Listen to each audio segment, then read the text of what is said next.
Bismillahirrahmanirrahim. Assalamualaikum warahmatullahi wabarakatuh.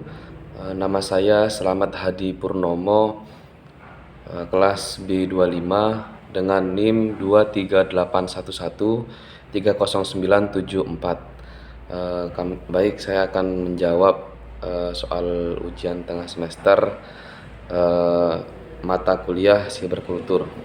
Untuk yang pertama, soal yang pertama, jelaskan definisi siberkultur dan sebutkan perbedaan mendasarnya dengan budaya tradisional serta budaya modern.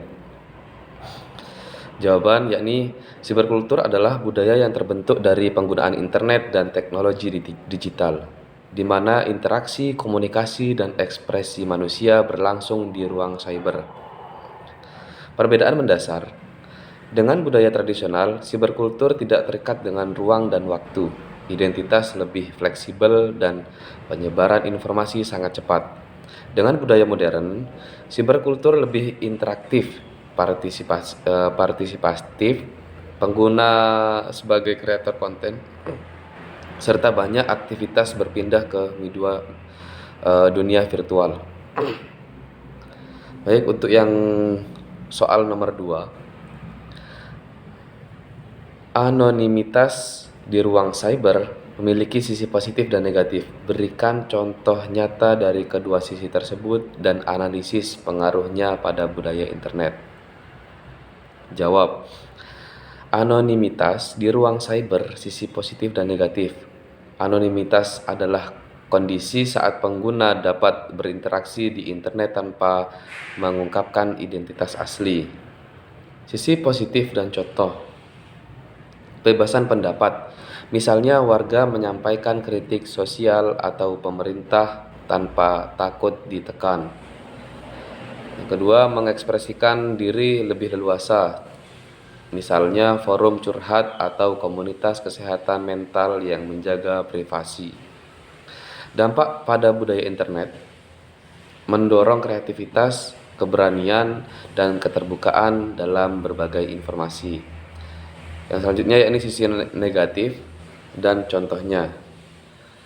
Sisi negatifnya yakni cyberbullying dan trolling. Bully. Orang mudah menghina atau memprovokasi di komentar media sosial. Yang kedua, penyebaran hoax dan penipuan, yakni akun palsu digunakan untuk menipu atau menyebarkan informasi yang salah. Yang selanjutnya yakni dampak pada budaya internet, yakni menimbulkan konflik, kurangnya kepercayaan, serta meningkatnya perilaku tidak etis di dunia digital. Baik, untuk soal yang nomor 3. Komunitas virtual sering disebut sebagai digital tribes. Jelaskan apa yang dimaksud dengan istilah ini dan bagaimana media sosial memperkuat atau melemahkan solidaritas komunitas. Jawab.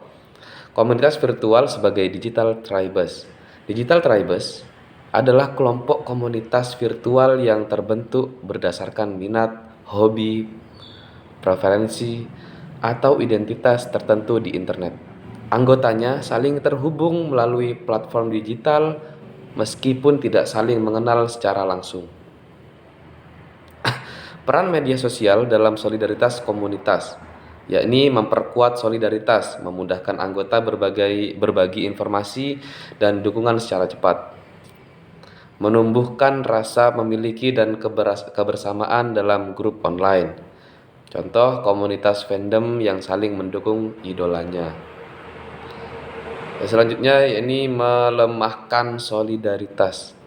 Konflik mudah terjadi karena perbedaan pendapat. Algoritma menciptakan echo chamber sehingga kelompok tertutup dari pandangan lain. Dapat memicu cyber war antar komunitas, misalnya perdebatan antar fandom. Baik, selanjutnya soal nomor 4. Apa yang dimaksud dengan cyber etis? Jelaskan 3 isu utama dalam etika digital yang perlu diperhatikan pengguna internet. Jawab. Cyber etis dan isu utamanya. Cyber etis adalah aturan moral dan prinsip etis yang mengatur perilaku manusia dalam penggunaan internet, media sosial, dan teknologi digital. 3 isu utama etika digital. Yang pertama, privasi. Privasi menjaga dan menghormati data pribadi serta informasi sensitif milik pengguna lain. Yang kedua, keamanan data. Menggunakan internet dengan aman, misal password kuat, tidak membagikan data sembarangan untuk menghindari peretasan dan kejahatan cyber. Yang nomor 3, perilaku komunikasi.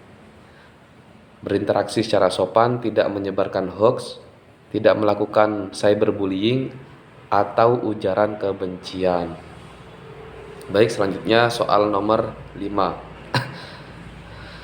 Netiquette, etika berkomunikasi online, sangat penting untuk menjaga interaksi digital yang sehat. Berikan contoh pelanggaran netiquette yang sering terjadi di media sosial serta cara mengatasinya.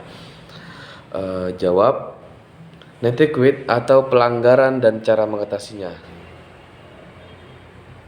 Netiquette adalah aturan sopan santun dalam berkomunikasi di internet agar interaksi digital berjalan secara sehat dan saling menghargai.